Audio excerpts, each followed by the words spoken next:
nuramuka mu by'ukuri ubonye bimwe mu bimenyetso nk'ibi bikurikira biteye ubwoba, nyamuneka uzihutire kwa muganga kuko bizaba byazite, bizaba byakaze mu yandi magambo, ubuzima bwawe buzaba bugeze mu kaga, buzaba bugeze mu magi. Sasa rero nubona ibimenyetso bikurikira uzihutire kujya kwa muganga. Sasa mu by'ukuri ibimenyetso bimwe na bimwe nk'uko kuribwa cyangwa se ububabare butandukanye buba budasobanuye ikintu kinini mu mubiri, ariko hari ibindi rero bimenyetso byerekana ko umubiri wawe uri mu kaga kandi gakomeye.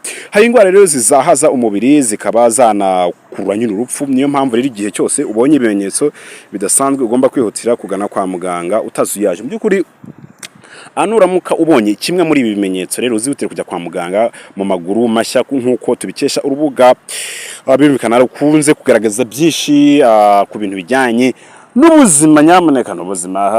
Sasa rero kumva udafite imbaraga mu maboko n'amaguru, sasa rero utangira kumva nyine ucika intege, cyangwa se mu yandi magambo wumva mu by'ukuri rero sasa nutangira kumva nyine ucika intege cyangwa se uzana ibinya mu maboko amaguru cyangwa se mu isura, birashoboka kuba ikimenyetso cya stroke, cyane cyane niba biba nyine ku ruhande rumwe. Ikindi rero ugomba kugana kwa muganga igihe rero wumva uribwa mu mutwe bidasanzwe, utangiye guta ubwenge cyangwa se ufite ibibazo mu kuvuga cyangwa se kumva. Ushobora kandi kuba wibasiwe na stroke niba rero udashoboye guhagarara neza, nyine wumva nyine uzungera cyangwa se udashoboye kugenda neza.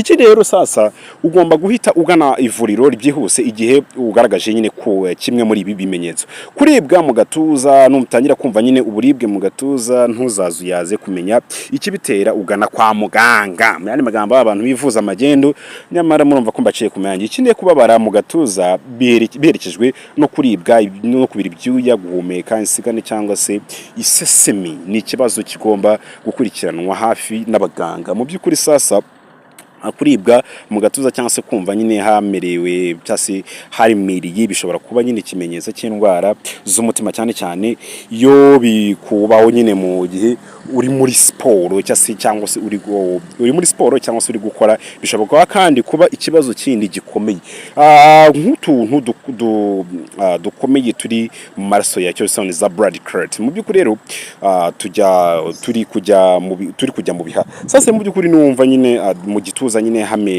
harimereye uburibwe bugenda bugaruka, bikaba rero bimara iminota myinshi, wizuyazagana kwa muganga. Nyamuneka gana kwa muganga, nyamuneka ibintu bizaba byakaze. Sasa nubona rero amaso mu nkari, ibintu rero bitandukanye bishobora gutuma nyine amaraso cyangwa amaraso agaragara mu nkari zawe.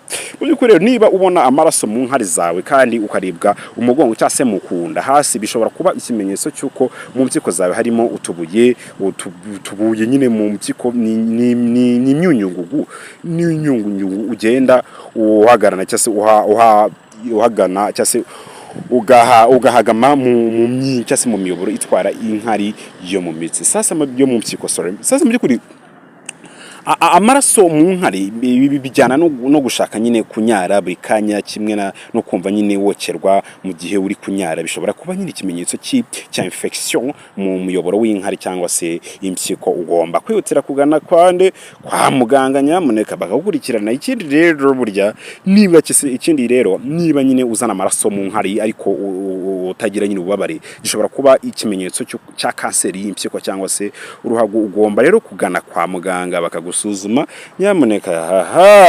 yewe nyamuneka mujye murinda ubuzima bwanyu. Ikindi rero burya gutangira gusemeka ari kimwe n'ibindi bibazo mu mihumekere, nabyo rero sasa nimba bifite bigomba kwitabwaho vuba bishoboka. Burya ukajya kwa muganga ukareba uko uhagaze. Yemwe ndabashimiye nyamuneka, ariko gusa nimba ufite bimwe mu bimenyetso vuza nyamuneka ihutire kwa muganga, ibintu byakaza.